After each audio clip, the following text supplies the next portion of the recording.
Agamba mu Zaburi 18:5 agamba nti emigwa gy'emagombe gyanetoloola, emitego egy'olumbe gyankwasa, omwoyo gunnuma nnyo mu nda yange, n'entiisa ey'okufa enguddeko, okutya n'okukankana bintuuseeko, n'okwekanga kunnumbye.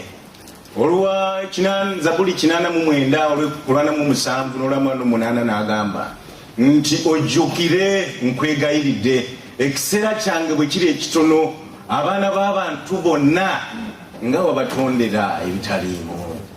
Omuntu aluwa aliba omulamu ataliraba kufa, alyewonya emmeeme ye mu buyinza obw'emagombe.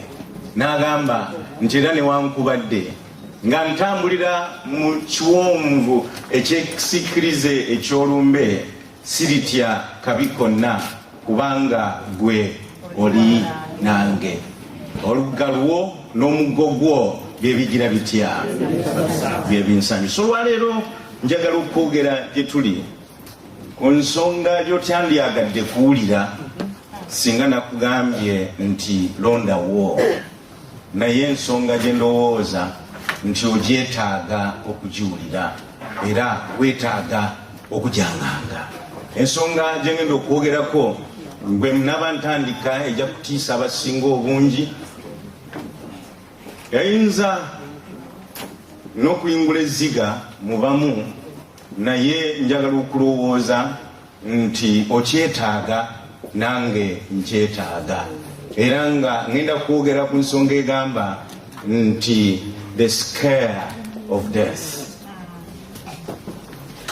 Kyoyinza okukyusa nti okutiisa oba entiisa ey'okufa, entiisa ey'okufa.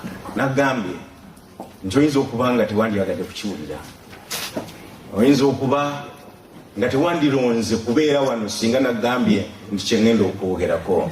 Naye njagala okulowooza nti kyengenda okwogerako kikakafu kya ddala, kijja kutuukawo leero oba enkya, nga gwe nange twetaaga okulaba ate Katonda agamba ki ku nsonga eyo. Nga tetunagendayo kankusabe twewombeeke olw'okusaba. Essaawa eno Katonda ffe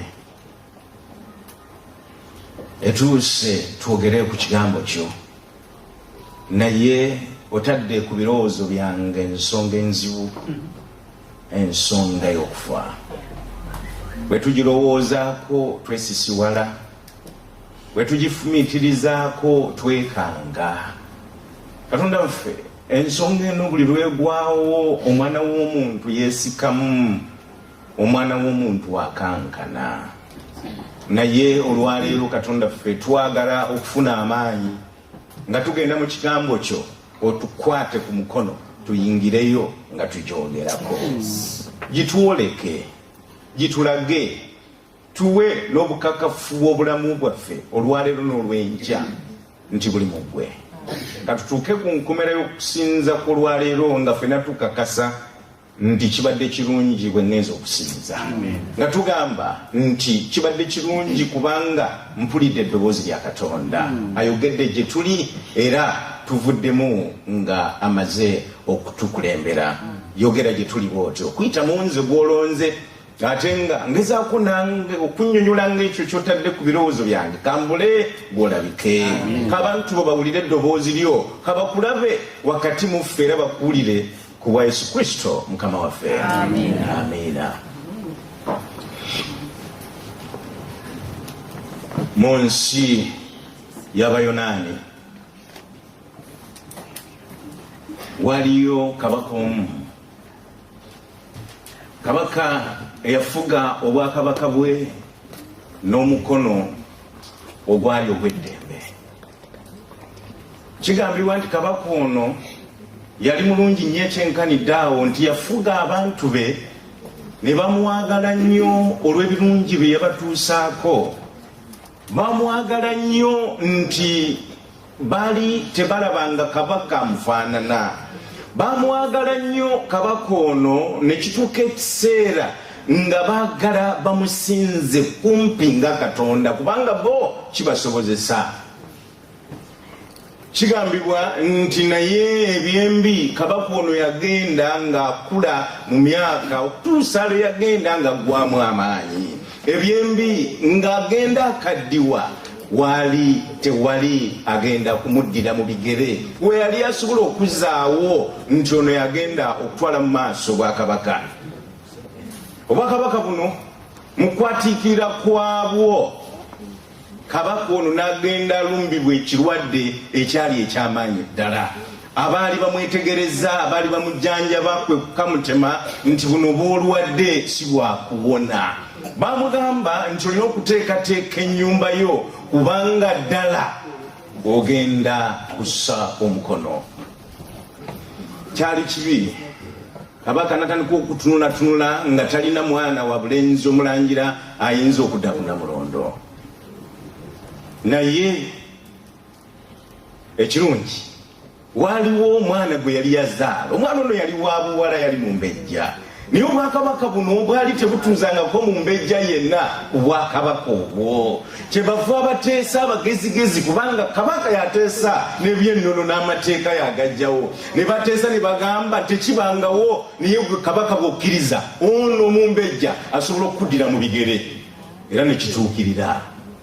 Kigambibwa nti enteekateeka ezaakolebwa olw'amatikkira g'omumbejja okusobola okuddira kitaawe mu bigere asobole okumuwandako eddusu n'okumuwa emikisa gy'abajjajjaabe ng'akyali mulamu. Olunaku nga lunaatera okubeerawo ng'olunaku lw'enkya baayita buli muntu abakulu n'abanene ab'omu bwakabaka obwo n'okuva ebunaayira ne bajja basobole okubeerawo omukolo guno ogw'amatikkira nga gugenda mu maaso. Kigambibwa nti ekiro ekyo nga kunaabaawo enkya nga buli omu yeetala batandise okuyingira mu mikolo. Bekigambibwa nti wajja abagenyi abataategeerekeka ne batuuka ku wankaaki ne babuuza nti omumbejja ali ludda wa? Tuli bagenyi ba mumbejja, tulina gye tuvudde naye obubaka bwe tulina si bwa mulala yenna tetutuma, tulina kubumugamba ye kennyini. Baabakulembera okutuuka wali omumbejja ne bamutegeeza ebigambo bino nti tuvudde wa Katonda kufa, the God of death. Atutumye okutegeeza nti teekateeka obulamu bwo kubanga emmambi eneeba esala ojja kusibamu ebibyo owummule nga bajjajjaabo bwe baawummula. Baasula ne bagenda baleeta ekiyongobero mu bwakabaka. Ensasaga yatuuka ng'emunyenyuka eyaliwo mu bwakabaka obwo egenda ezikira. Abagezigezi baatuula okuyiiya n'okuteesa ngeri ki gye bawonyamu obwakabaka n'omumbejja ono okusobola okumujja mu maanyi ge g'okufa. Nga basibye ekyama abatono bateesa nti katubbewo omumbejja ono bino kumpi tubyerabire tuwonye obulamu bw'omumbejja okusooka tumutwala awantu kabaka Katonda w'okufa watasobola kumusanga bwe binaaba biteredde tujja kuzza omumbejja tusobole okulaba ngeri ki gye bitambula.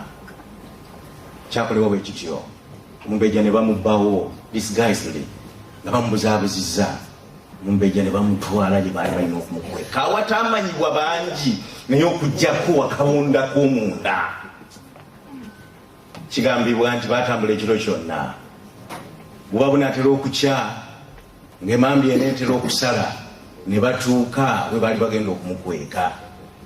Baali babategeezezza era ne bavaayo bajja okwaniriza. Kigambibwa nti abajja okwaniriza omumbejja teyali mulala naye yali Katonda kufa. Bamugamba nti obwedda nkulinda yingira kubanga emambi eneetera n'esaawa yeeno. Akagero kano Kabayonaani katuwa ensonga enkulu gye njagala olowoozeeko nti essaawa y'okufa bwe beetuuse tosobola kugitumira. essaawa wange kuweddeko mukwano gwange tosobola kwebuzabuza essaawa eyo ng'etuuse ne bw'oba nga oli mugezi ekyenkanidde awo amagezi gakoma ne bw'oba nga oli mugagga sente tiziyinza obutakugasa ku olwo ne bw'oba nga gwabadde abajjanjaba ne bawuuna ku olwo nga essaawa etuuse naawe bikubula ssaawa y'okufa nga yatuuse tosobola kwebuzabuza tosobola kutuma tosobola kugamba nti erinderindeko essaawa eyo bagamba nti webanga etuuse eba etuuse ono kyava agamba nti death is the inevitable inescapable appointment for all of us.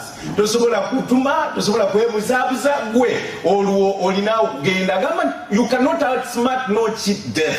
Tosobola kugamba nti obeeyo okwedakiika newankubadde olunaku. You cannot run away. Tosobola kudduka.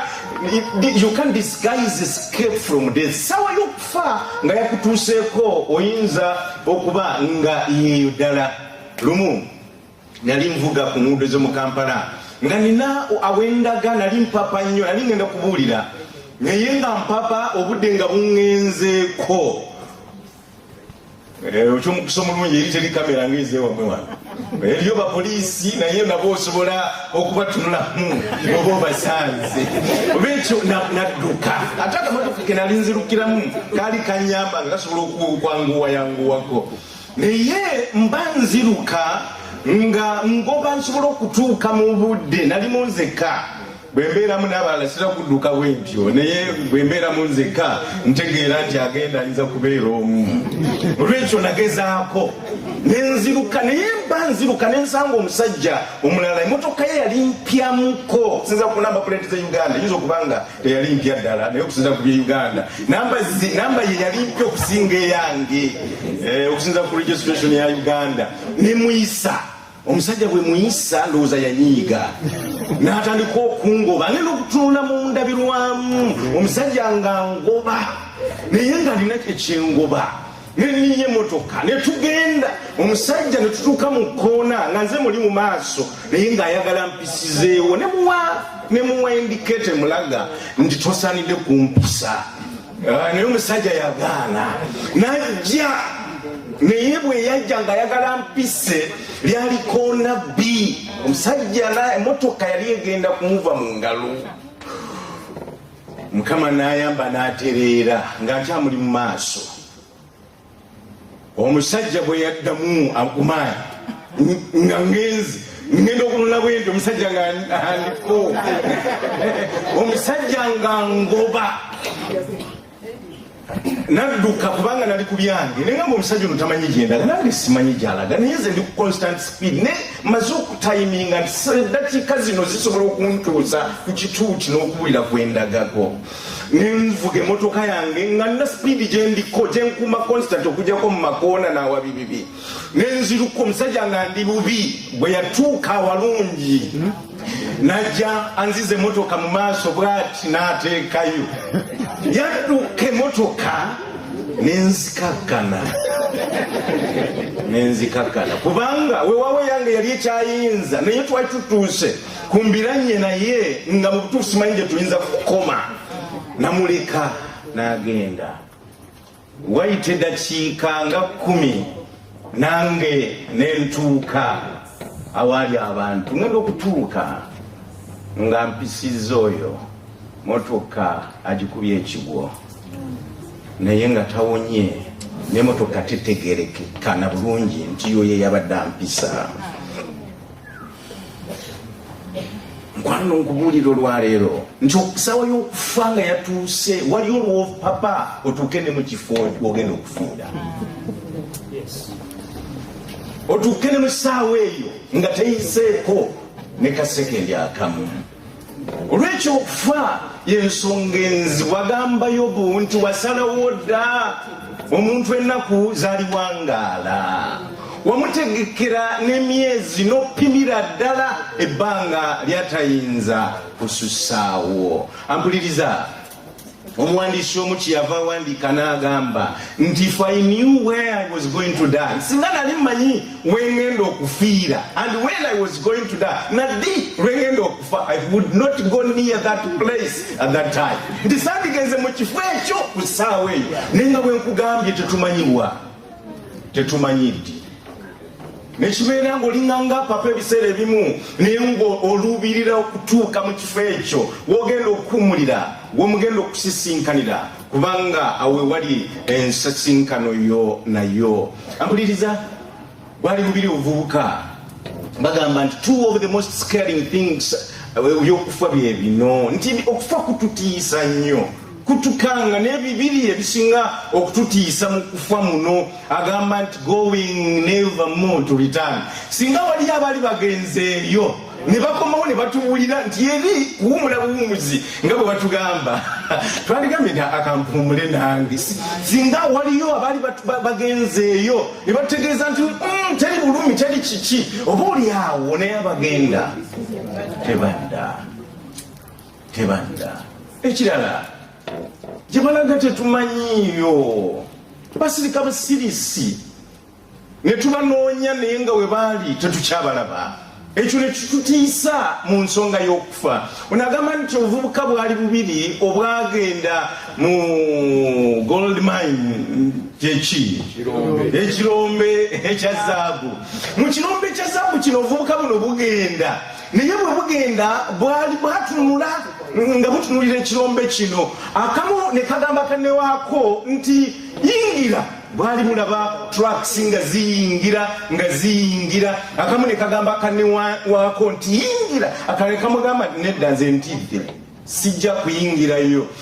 Ne kagamba nti nedda genda yingira, kali nga kamuzaamu amaanyi nti si gw'onooba osoose.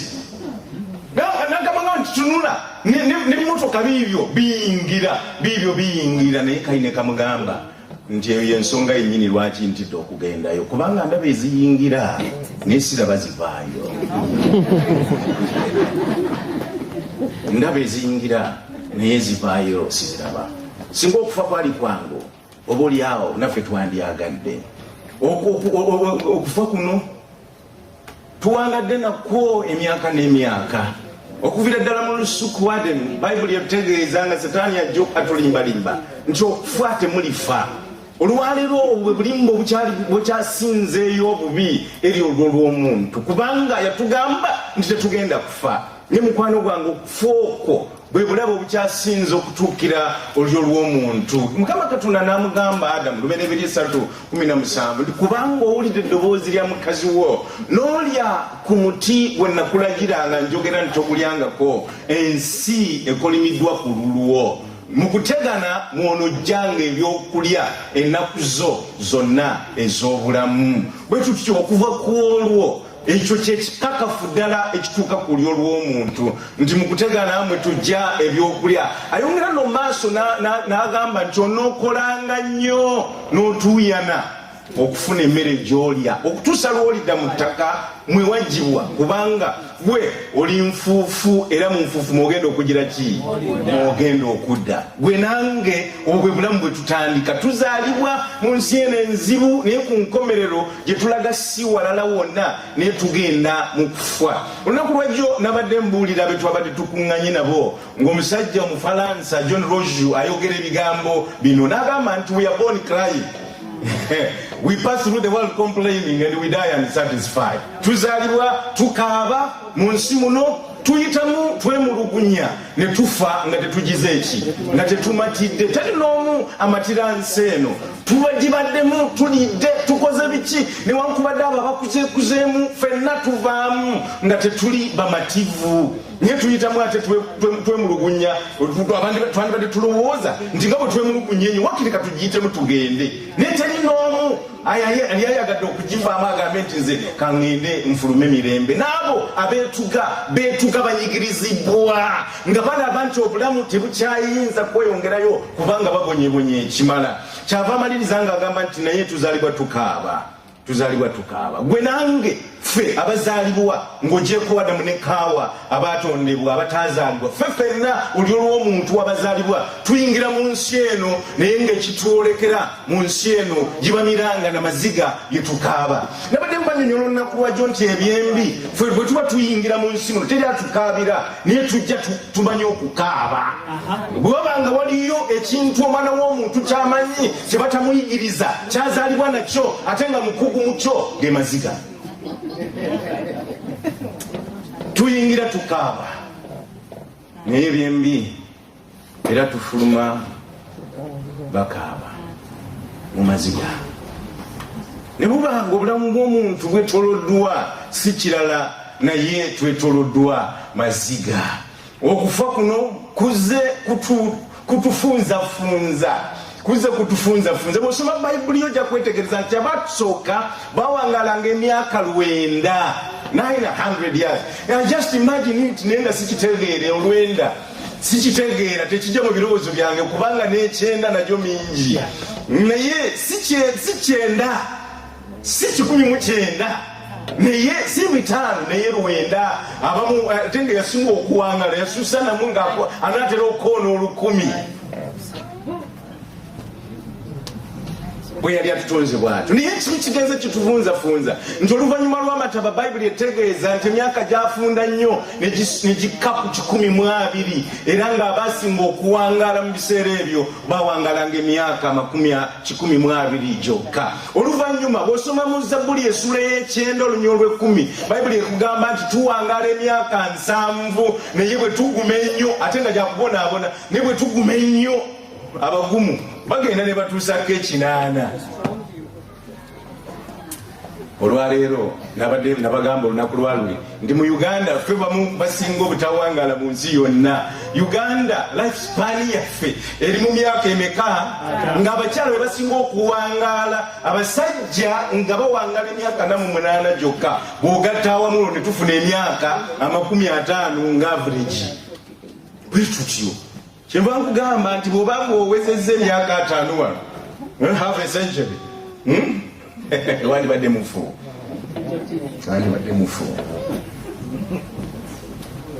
Maybe okyali mulamu lwakuba oli wano.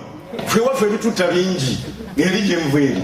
Ffe ebitutta bingi ffe ne tiyagaasi masasi nsiri kuzaala byonna ebyo n'obwavu nti omwana w'omuntu obulamu bugenze bukendeera.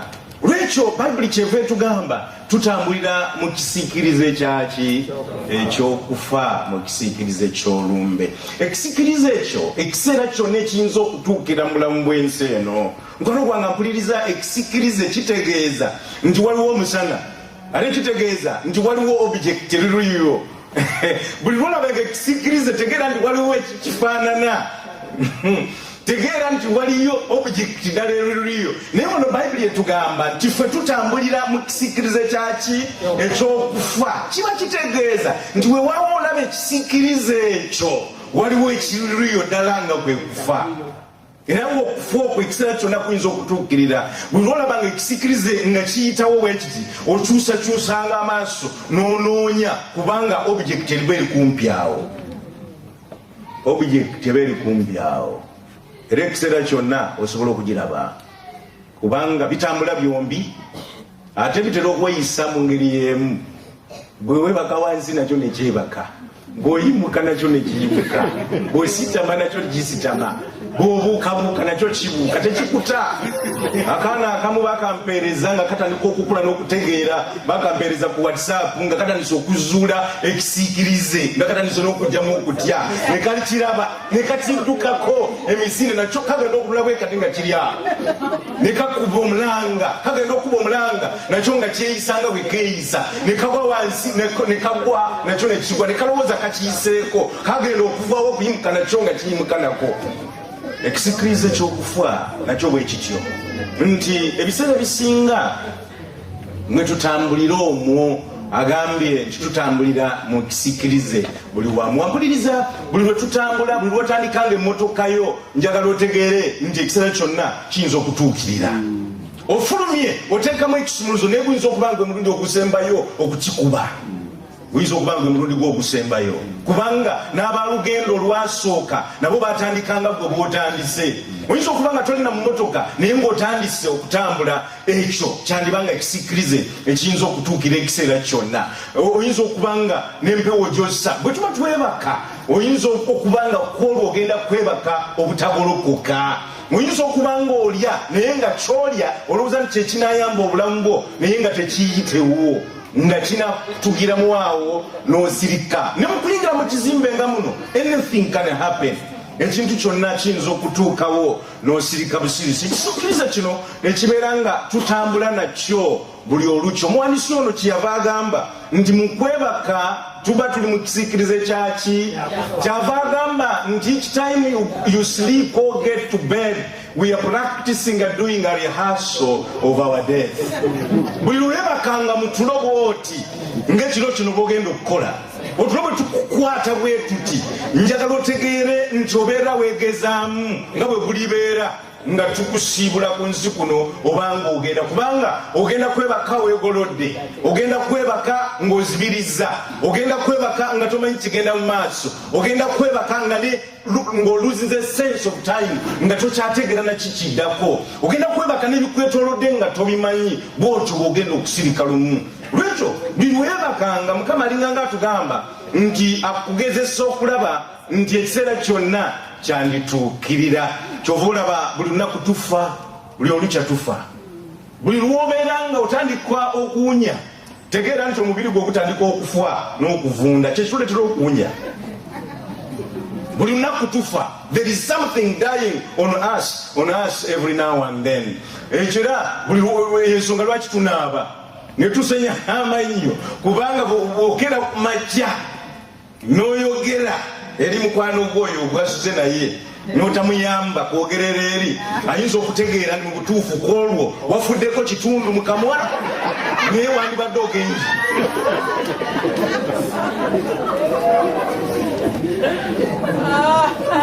Buli lunaku ne tubeera nga tusemberera okufa kwaffe buli olukya.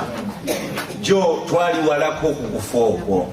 Agamba nti buli lwe tulwala, buli bulwadde obutukutte, tubeera tusemberera okutuukira kw'ekisiikiriza ekyo ekiyinza okufuuka ensonga ekiseera kyonna. Abo bonna abali omwo baali bantu, baaliwo, baatambulanga, baakolanga bingi gwe byokola, n'abamu baafa ne pulaani gwe zolina olwaleero naye ezimu tezasobola kutuukirira kubanga olunaku lwatuuka abamu tebamanyi nti lutuuse. Kyava agamba nti wali muntu alina buyinza kwesigaliza bulamu bwe era tewali alina buyinza kusalawo lunaku lwogenda kufiirako. Muwandiisi ono ayongera mu maaso n'agamba nti bingi ebikoleddwa mu bya sayansi n'amagezi g'ensi eno, naye bwe waawo bingi ebikoleddwa tukyali banafu era tetweyinza, tetwesobola. Okufa kukyatulemye okuyiyiza, kukyatulemye okusalira amagezi. Mu magezi n'abantu obungi ababaddewo wakyaliyo ekintu kimu kyokka ekyayiganya olulyo lw'omuntu, y'ensonga y'okufa. Mu bingi bye tukoze ekyo kikyalemye. Agamba nti although this has been with us ever since, we have never and will never get used to it. Kyekintu kye tuwangadde nakyo okusinga ebirala byonna. Bajjajjaffe baatunyumiza ku kufa, amagombe n'entaana tubirabye, ebijja tubirabye, naye weewaawo tubaziika, weewaawo tubalaba abagenda, y'ensonga ekyasinze okutulema okumanyiira nti newankubadde ng'ofiirwa nnyo toyinza gamba nti nze nfunyemu ku experience kati. In fact, abo berulumbye ennyo, bwe lusinza okusikako abaabwe be basinga okutya kubanga bwe kujja bagamba nti ate lukonkonye. Ne tubanga tuli mu nsi eno naye eyo y'ensonga gye tutagenda kumanyiira, y'ensonga gye tutagenda kukwana, y'ensonga gye tugenda okusigala nga tutya buli olukya. Kyendabudde nkuwoninga nga ntandika naye nga singa obadde kulondawo oba oliawo tewandironzeewo mbuulire kino naye ekirese kubanga ndowooza nti okyetaaga. Nti okyetaaga kubanga weewaawo oyinza okwebuzaabuza, toyinza kwebuzaabuliza ku kufa.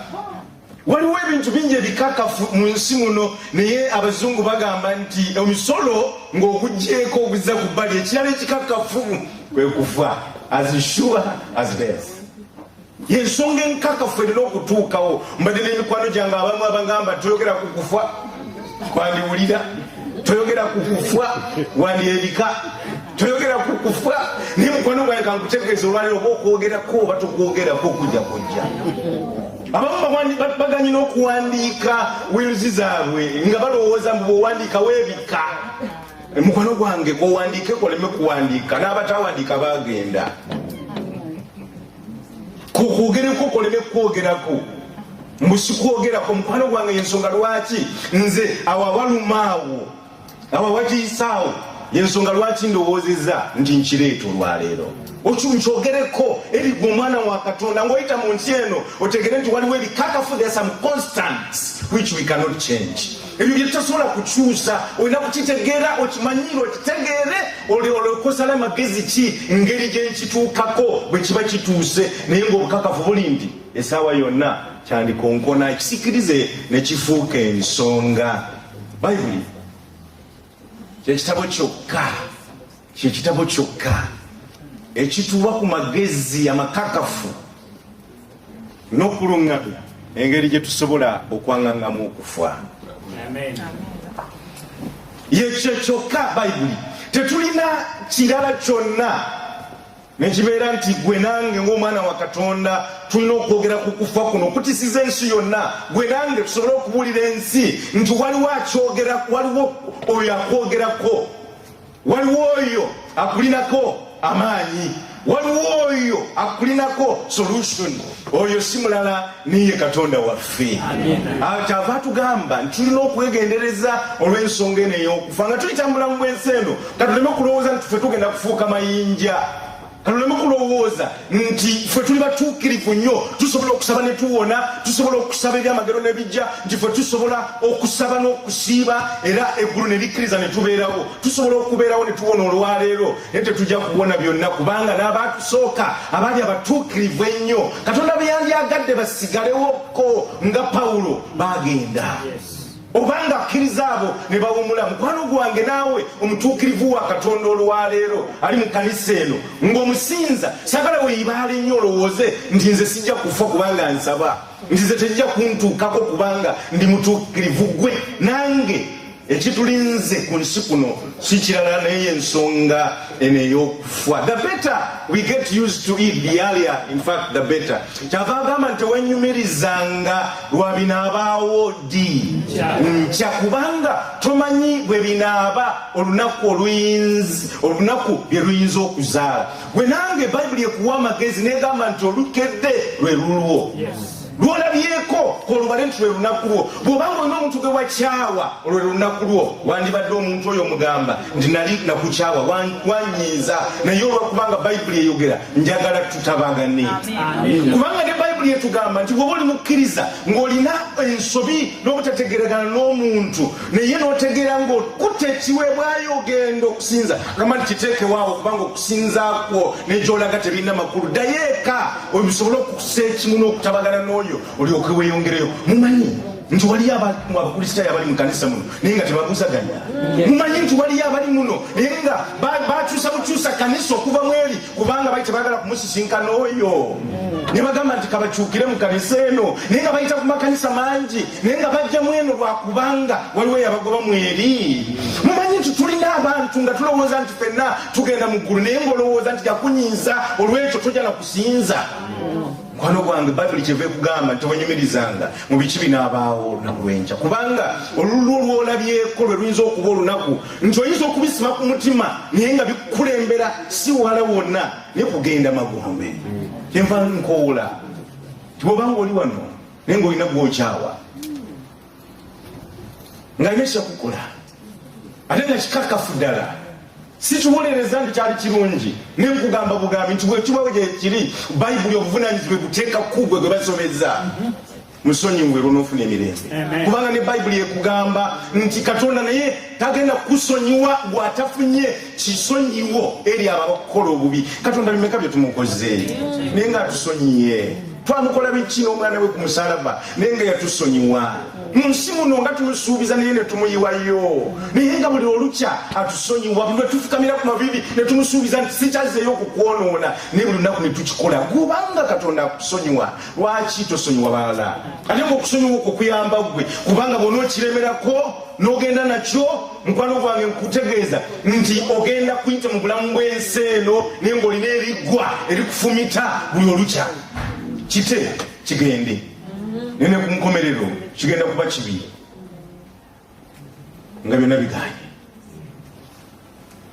Kyava agamba nti wenyumirizanga ku byankya olwero luyinza okuba nga lwelunaku lwo ng'olwenkya luyinza okuba nga luyise nnyo oba oliawo nze Mukama ndeese kuno n'okujja ndeeta obubaka buno nga waliyo abo Katonda bwagamba nti oyo alina okuwulira obubaka buno nekibanga kyekiseera kyo. Kyava tugamba ng'ayongera mu maaso mu Bebulaniya n'agamba nti naye mubulidaganenga bulijjo tuuse ekiseera nga kikyaliwo ekiyitibwa ekyaddi ekyaleero omuntu yenna kumwe alemenga okakanyazibwa n'obulimba obw'ekibi. Ekibi kigenda ne kitulowoozesa nti weetuli n'owulira ng'oli muvubuka n'olowooza nti bakulu be bafa naye omwana ono abadde wano Danieri jo wiikendi twandibadde oli awo nga zembuyaga nga bajjajjaffe bagamba. Gwe naawe ali wano oba oli awo tunula mu bulamu bwo oba oli awo wandibadde mufu tunula mu byoyiseemu nga bangi bewakulira nabo tebakyaliwo nga bangi abalwala ku bulwadde obw'olwadde naye nga gwe wawona emisujja nga gye gitutta naye nga gwe gikukwata naye n'owona ate nga ne sente tolina n'obujjanjabi bwa amaanyi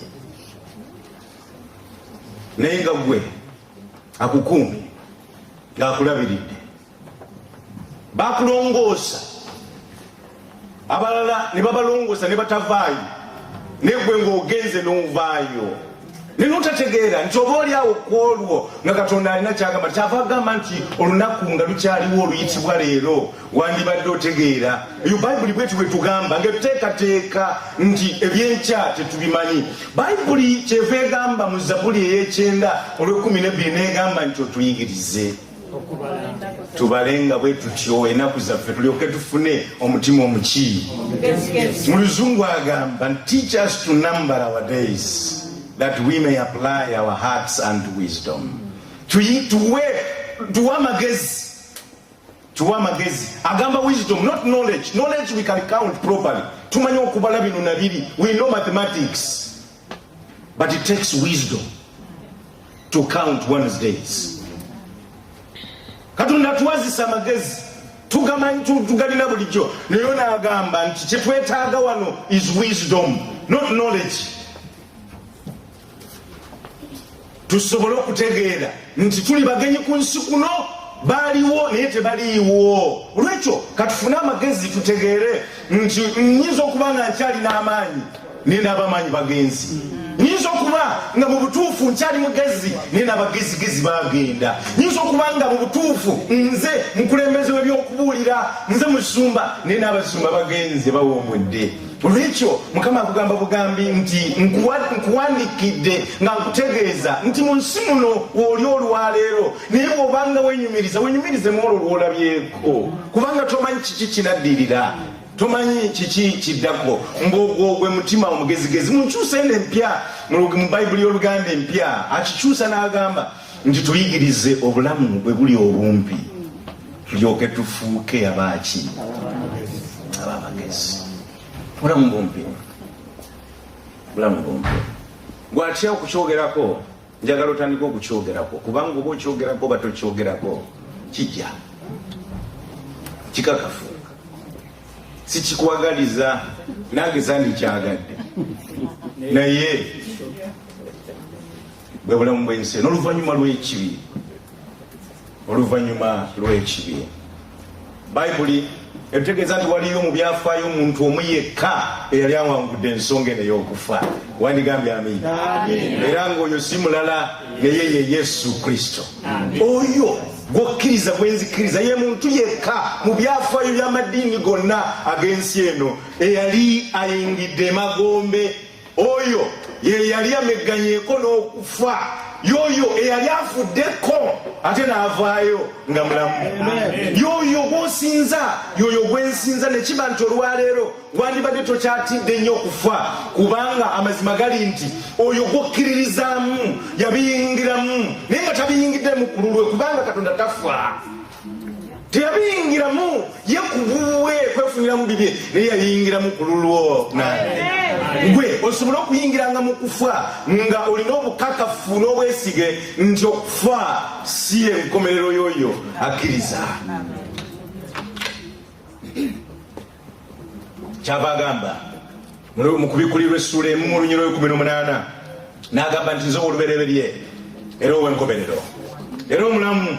Nali nfudde naye kati ndilaba ndiki emirembe gitya emirembe n'emirembe era nina ebisumuluzo by'okufa n'eruddawa. Ali omu yekka asobola okwogera ebigambo ebyo mu nsi yonna, ye Yesu Kristo. Ye yekka eyali afuddeko n'avaayo. Bangi nnyo abafudde nali mbawuliddeko naye baali bagenda okuteekako ettaka naye ne beekyusaamu. Mukama yeebale nti tekinologiya yali tanawa ku jono okusirisa n'okuteeka mu byuma ebinyogoza.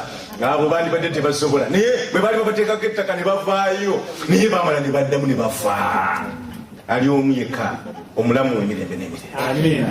Oyo wenzikiriza era oyo gwokkiriza gwe tulina okukkiriza. Ono agamba nti bwe tuteeka obwesige bwaffe n'okukkiriza mu Kristo Yesu ffe tugenda kuba nga tusobola okuwangula okutya, the scare of death. Entiisa y'okufa y'amaanyi nnyo naye tesaanidde kubeera eri gwe nange abamukkiriza.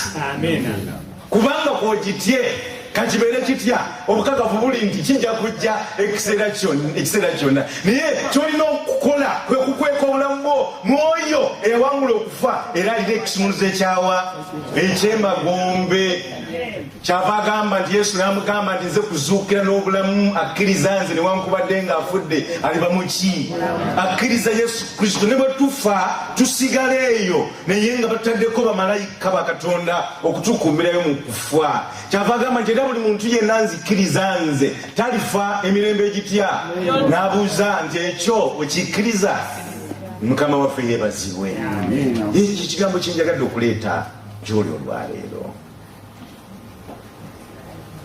Ntera okubeerawo ku rediyo yaffe bagiyita Prime ne rediyo endala nempulira okulanga kw'Abannayuganda be bakomyawo eka naye nga bagenda balamu naye nga bakomyewo ate nga babakomezaawo mu mbeera enzibu. Ekisinga okunyinyiza kukomyawo kuwa bawangalidde ku Bulaaya abavudde mu Amerika n'awalala yengeri gye bawandiika ku kibokisi ekyo ekiba kitukumyawo. Omuntu eyagenda nga wa mugaso gwe balindiridde eka gwe basondedde sente okusobola okumukomyawo ku butaka bamuwerekere. Abazungu bawandiikako mbu goods with no value.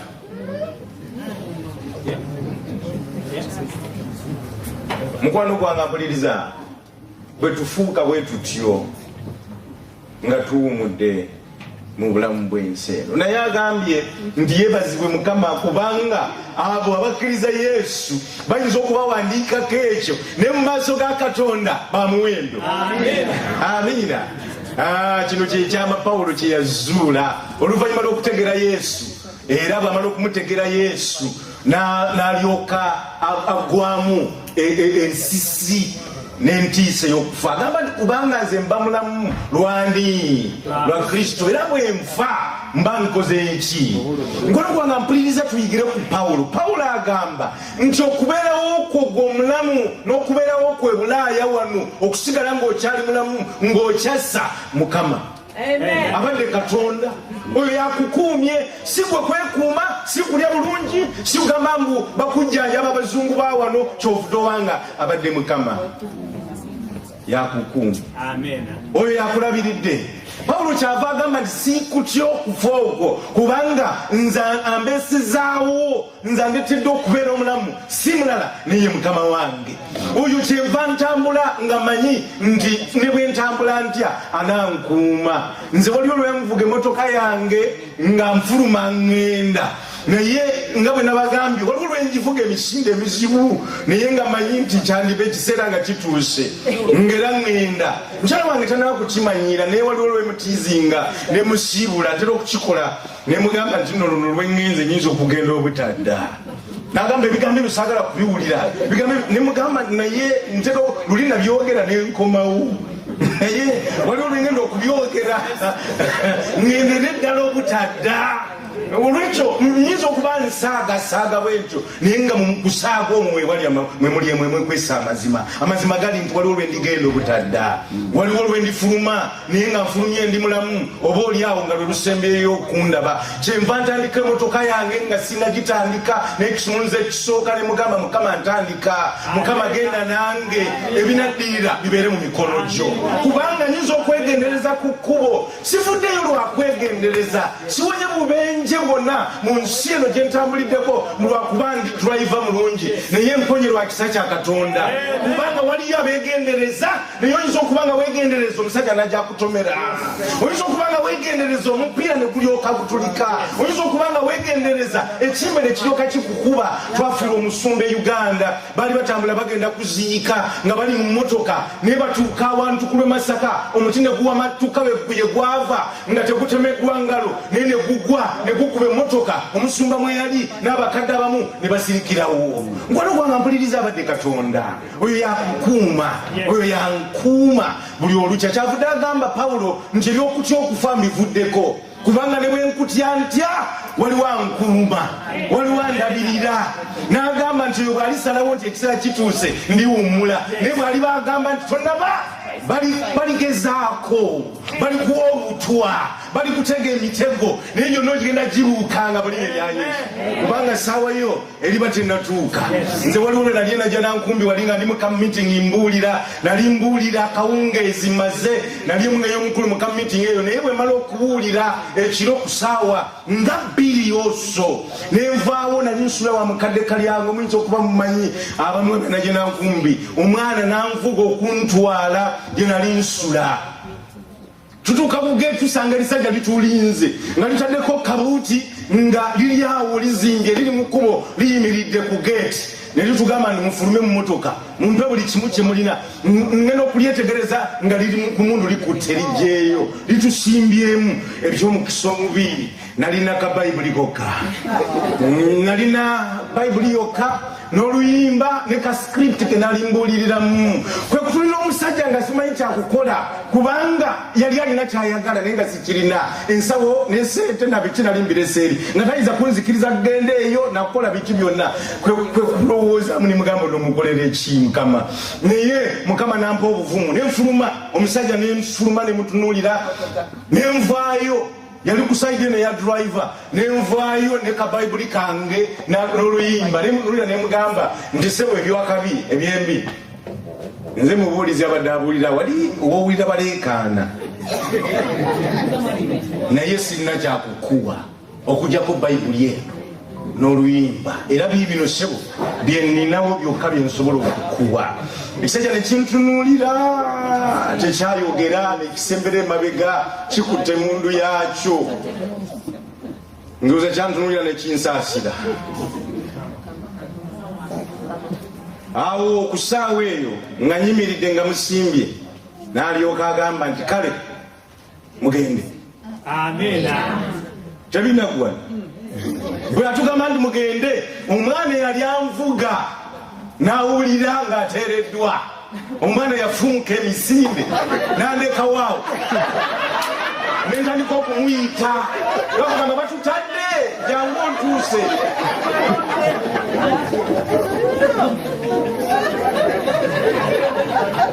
Omuserikale bwe yawulira nga ntandise okuyita erinnya ly'omwana nankomerawo n'agamba nti gwe nkutadde ne mu kifo ky'okudduka naawe ogende gwate oli mukumpitira abantu balala.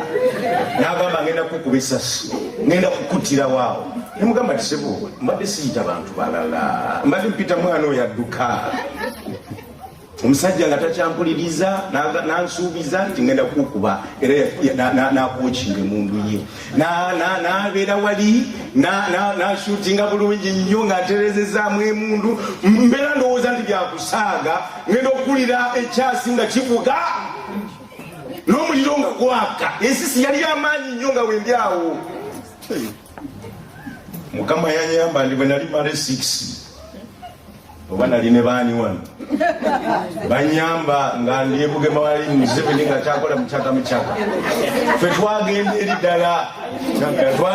ddala batutwala ne banjigirizaayoko ninesanga ndi wansi bwe mbeera wansi sawuli yali mbi nnyo yali y'amaanyi naye nendowooza nti nfudde naye baŋŋamba nti woowuliranga essasi nga likuze otegeeranga nti okyali mulamu awo nategeera nti nkyassa nenvaawo naye neŋŋamba ndi mulamu ngenda okulaba mu butuufu nga ndi mulamu. Amiina. Omusajja yanta ndowooza yalowooza nti ankubya nzise n'atandika okudduka ng'agenda ku kkubo. Abaatuuka ku kkubo motoka nemukubamu amataala eyali ejja nemwoleka bulungi nnyo. Omusajja oyo yanyiiga n'atandika okutulisa ebyasi era omwana bali mu motoka eyo n'abakuba.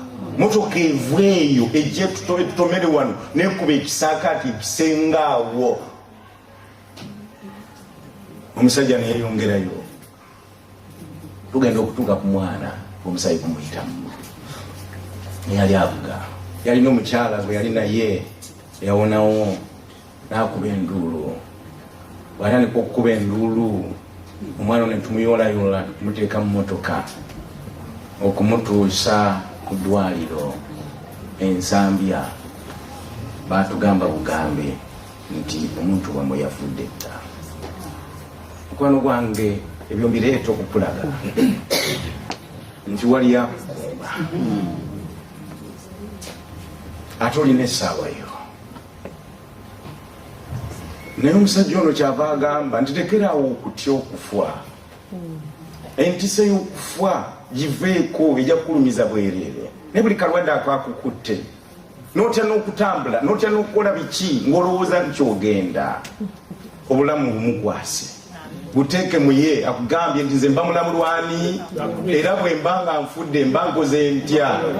Agamba nti kubanga kaakano kino ekitabo Timoseewo ekyokubiri 4:6 okutuuka ku 8 Pawulo akiwandiika kyekitabo kye ekyasembayo ng'ali mu kkomera ddala bamusibye nga banatera okumutta. Naye akiwandiika ng'akimaliriza ekitabo kino n'agamba nti kubanga nze kaakano nfukibwa n'ebiro eby'okuteebwa kwange bigize bitya. Ageza kukugamba nti nze essaawa y'okufa etuuse bamaze okugunsalira era n'essaawa ngimanyi bamaze okugimbuulira. Naye n'agamba ebigambo bino nti naye ŋŋenda naye nwanya okulwana okuki olugendo lukoze ntya n'okukkiriza nkugize eki n'okukkiriza nkukuumye. Mukwano gwange Pawulo bw'abanga waliyo abantu abali wawangudde ensisi n'entiisa ey'okufa yali musajja ono. Bw'amala okutegeera ni gwe yakkiriza n'ategeera nti ne mulumbe n'ekisikiriza eky'olumbe nga kimaze okufuuka reality yali talina kutya kwonna naye ng'alina obukakafu n'obwesige ndi kakujje naye nze mwanya okulwana okulungi. Olugendo ntutuusizza sikyalina gye nnyongerayo naye kyenkoze nkikoze. Mbuulidde enjiri okukkiriza nkukuumye. Amaliriza agamba nti ekisigaddeyo kiri kimu wategekeddwawo engule ey'obukiiri. Mukama waffe gyali mpeera ku lunaku luli ng'asala emisango egy'ensonga so si nze nzekka naye era ne bonna abaagala okulabikaakwe. Ye gwe nange abawangula ensisi n'entiisa ey'okufa. N'otegeera nti okufa okufa kujja kuntukkako we sitegeeredde n'ebiseera ebimu nga sikusuubira naye kakujje kakutuuke nze nja kuwumula ŋŋamba nwanya okulwana okulungi. Kyenkoze nkikoze. Kyava agamba nti mu nsi muno bw'oba okola kola ng'omanyi nti olinganga amaliriza. bwekituukawo olyokwogamba nti sikyalina bingi nnyo bye nninda naye kyenkoze nkikoze nindirira engule ey'obulamu. Bayibuli egamba eri abo abeebakira mu Kristo Yesu abamukkiriza nga Pawulo nti baba tebafudde naye babeera mu kwebaka, naye tetwagala mmwe obutategeera abooluganda ebyabo abeebaka. Mulemenga okunakuwala era ng'abo abalala abatalina ssuubi. Ayongera mu maaso n'agamba nti kubanga obanga tukkiriza nga Kristo yafa n'azuukira, era bwe kiriba kwabo abafa nga bakkirizaani, Katonda alibakomyawo wamu n'ani? Bwe bukakufu gwe nange bw'olina, bwe tuteeka obwesige bwaffe mu Yesu ne tutegeera nti okufa bakwogerako, okufa bakutya, okufa kulina entiisa, naye mufe abali mu Kristo Yesu. Katukole olwaffe nga luyinza okuba nga lwe lusembayo naye nga tulina obwesige nti obulamu bwaffe buli mu ye. Agamba nti tubategeeze ekyo Mukama waffe kyeyagamba nti Mukama waffe bw'alijja ffe balamu tetulisooka ababagira batya abaafa. Mukama waffe yennyini alikka. Ni mu Basessalonike ekisooka kati 4:16 nti Mukama waffe yennyini alikka ng'ava luddawa n'okwogerera waggulu n'eddoboozi lya malayika omukulu n'ekkondeere lya Katonda, n'abo abaafa nga bakkiriza Kristo Yesu be balisooka okugira ki? Abaafa bali mu nfuufu y'ensi eno bawummudde. Naye Bayibuli egamba nti bw'alijja abali babawummudde mu nfuufu y'ensi eno bagenda kuvaayo. Kyava amaliriza ng'agamba nti n'abo balivaayo ne beegatta wamu naffe. Waliyo okubuulira mu makanisa abantu abasinga obungi nga batulimbalimba nga Setaani bwe yagala okutukola ku lubereberye nti abantu bwe bafa bagenda luddawa. Mbu kati mmanyi ali mu kifo kirungi, ali ne Mukama waffe. Mukwano gwange bwe bulimba obwavira ddala mu lusuku kwa Adeni. Amazima gali nti Bayibuli etugambye nti Yesu Kristo agenda kujja yennyini alikka nga yava luddawa. Ye aliva mu ggulu, agambe n'okwogera n'eddoboozi waggulu n'eddoboozi y'abamalayika omukulu, n'agamba n'ekkondeere lya Katonda, n'abo abaafa nga bakkiriza Kristo be balisooka okugira ki? Abaafa bali mu nfuufu y'ensi eno, bali omwo balinze ekkondeere, balinze omukulu Kristo akomewo ku nsi kuno. Abo Kristo bw'alijja akagombe nga kavuza akonkomerero bonna bavuyeyo. Bayibuli egambye nti naffe abalamu tuyegatta wamu okumwaniriza ku bire. Saagala bakulimbenga ng'abantu bwe bawummudde mbu agwenze mu ggulu. Singa kwali okugenda mu ggulu nga kuli bwe kutyo, lwaki tetwandikkiriza tufe naffe? Lwaki nze sandifudde? Ye lwaki tukaaba nga bagenze kuwummula?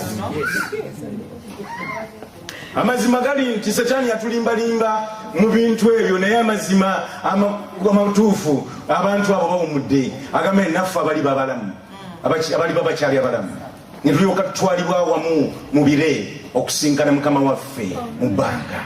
Kale bwe tutyo tubeerenga ne Mukama waffe ennaku zitya. Kyavudde amaliriza ng'agamba nti kale buli omu agumyenga munne n'ebiki, nange nziza okubagumya, nziza okubazzaamu amaanyi n'essuubi. Ntuyita mu nsi eno ng'ekisikize ky'okufa kyandituuka ekiseera kyonna. Bangi be naleka wano tebaliiwo n'olwaleero. Mbawulira nga mubaleeta n'abamu ne tubazinga, naye nga nabaleka balamu n'olwaleero nga tebaliiwo. Mukwano gwange mpuliriza, bwe tutyo kyetuva tuleeta ebigambo bino ebyokugumya. Agamba nti olunaku olwo waliwo okufa lugenda okumirirwa. Agamba ndaba mbabuulira ekyama, ffenna tetugenda kukola tutya, tetugenda kwebaka, naye ffenna tugenda kugira tutya mangu ago nga kutemya kiki.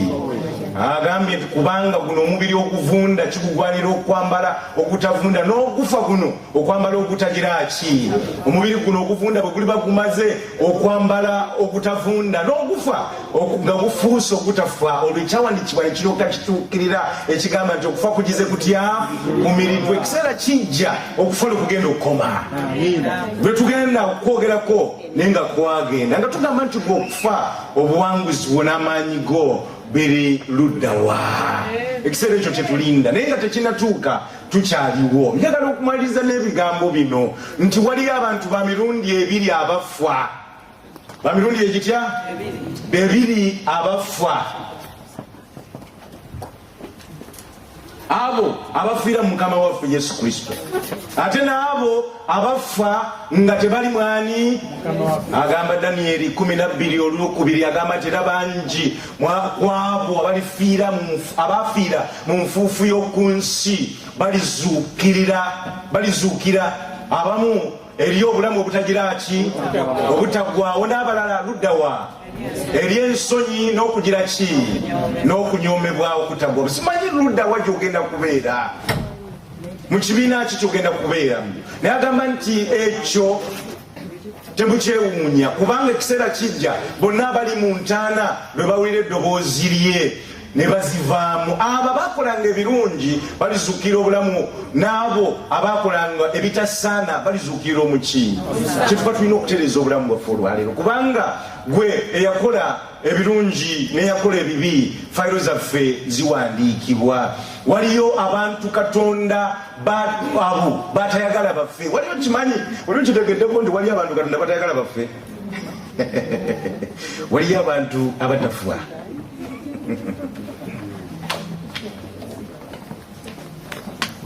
Waliyo abantu Katonda batayagala baffe, nga nabaleka kukuno naye bakyaliko, nga balekayo Uganda naye bakyaliyo, naye nga waliyo abagenda. Agamba mu Ezekiel 3:13 agamba nti bagambe nti nga bwe ndi omulamu bw'ayogera Mukama Katonda, sirina ssanyu lyensanyukira kufa kwa mwonoonyi, wabula njagala omubi akyuke ave mu mpisa zembi abeere omuki. Katonda tayagala abantu abamu baffe. Kyova olaba nti wali abantu abatukoze ebikyamu, wali abantu bwogamba nti naye oyo nga mutufu abantu abalungi batugendako, nga abantu abalungi bawummula, tubasiibula n'ogamba nti kale ono singa yafuddemu mu kifo ky'oli atuyamba abadde atugasa, naye nga bagende bano tebavaawo, naye nga buli kiseera beeyongera obubi. Mukama agambye nti abo tayagala baffe, abakuuma abalabirira ekikompe kiryoke kijjule, tayagala baffe. Wano gwange simanyi oba lwaki nange ndeseewo, oba yensonga lwaki nawe akoleseewo, nga mu butuufu waliwo bye tunaba kumaliriza, nga waliwo bye twetaaga okutereeza, waliwo omuntu gw'otanaba kusonyiwa, waliwo ekibi ky'otanaba kwenenya, waliwo ekintu ky'okola Katonda kyakugamba okole naye nga tonaba kukikola, naye nga Katonda akuleseewo olwaleero nga bekuba nabo bagenze, bowangadde nabo bagenze, naye nga okyali mulamu si lwakuba nti ki, naye nga Katonda alina ensonga.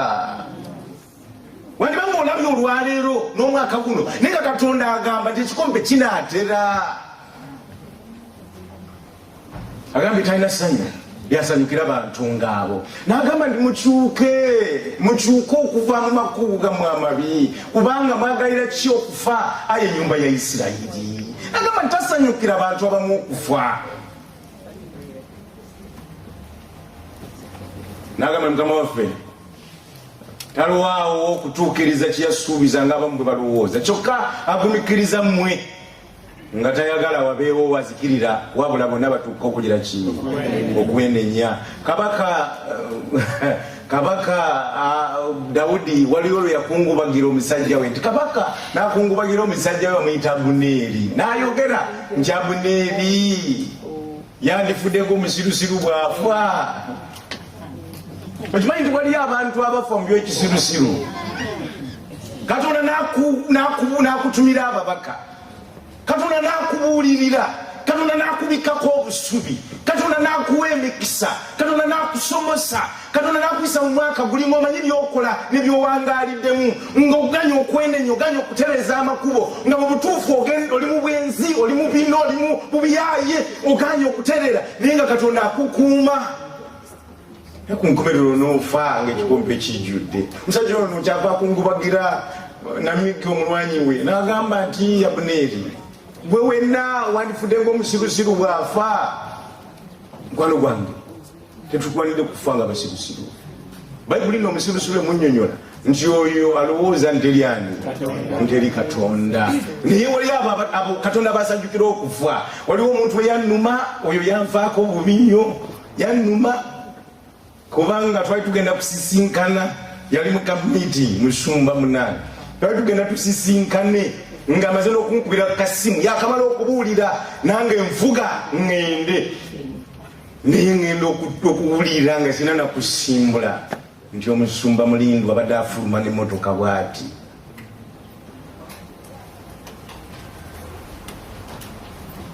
Neyeekanga bagenza okumugjawo awo okumutwala mu ddwaliro teziweze eddakiika 3 naye nga yakava ku kituuti. Omusajja oyo yannuma kubanga yali mukwano gwange. Ndowooza nti twali tumwetaaga mu kiseera ekyo, naye bayibuli nzibu agamba ni mu maaso ga Mukama okufa kw'abatuukirivu be kuba kwa muwendo mungi. Katonda tatya batuukirivu be kufa kubanga amanyi nti bawangudde ensi eno. Gy'ovuula abantu abalungi batugendako, abalungi bafa ebiseera ebimu ne twewuunya lwaki Katonda. Naye Katonda abeera abazeebazeemu n'agamba nti ono okumwongerayo olunaku olulala nyinza okumufiirwa, ayinza okufiirwa ebyemirembe n'emirembe. Kawumule omuntu wange mu bulamu bw'ensi eno. Oyo kyava asanyusa Katonda n'agamba nempulira eddoboozi nimukubikkulirwa 14:13 nempulira eddoboozi nga liva mu ggulu nga lyogera nti wandiika nti baweereddwa omukisa abafu nga bagoberezi baani. Enkyusa eryegamba nti baweereddwa omukisa abafu abafiirwa mwani mu Mukama waffe. Mukwano gwange waliyo emirambo egy'omukisa wewawo abalala bayinza okugiwandiikako mu goods without value. Waliwo egirina value mu maaso ga Katonda kubanga ekyo giba mitukuvu, giba gyamukkiriza.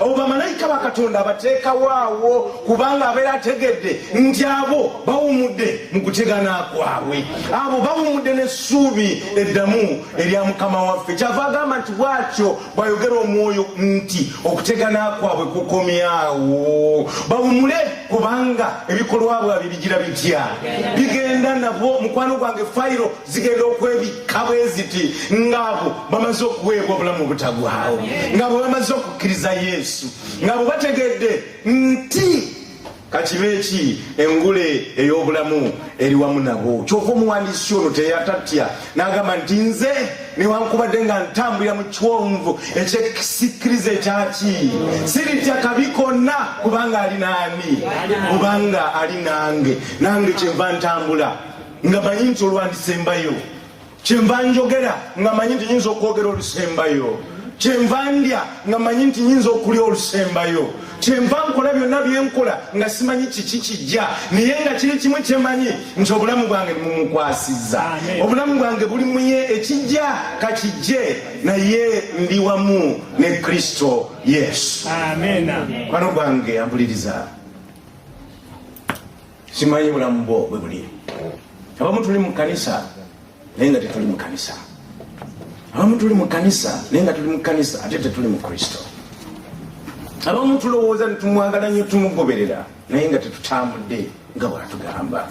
N'olwaleero ensonga eno ngireeta okukugumya naye ate okukukoowola osobole okutereeza obulamu bwo, osobole okutambula naye. Nina oluyimba lwe nasabye muganda wange okunteerako. Oluyimba olwo njagala oluwulirize lubaluze osobole okutegeera nti tuli bagenyi era tuli batambuze. Ate otegeere nti okufa tekusaanidde kukutiisa, naye bwe kuba kuze kakujje kasita obulamu bwo bubeera mwani. Agambye nti bwe bubeera mu Kristo Yesu gw'ojja kwogera nga Pawulo nti nze ndwanye okulwana okuki.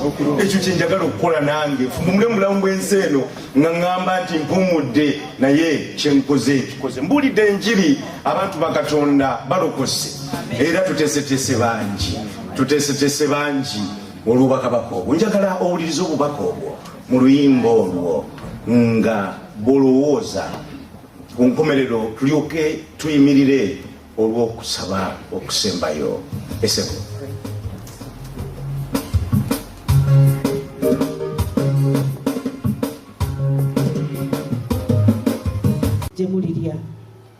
In Jesus' name I pray. Amen. Amen.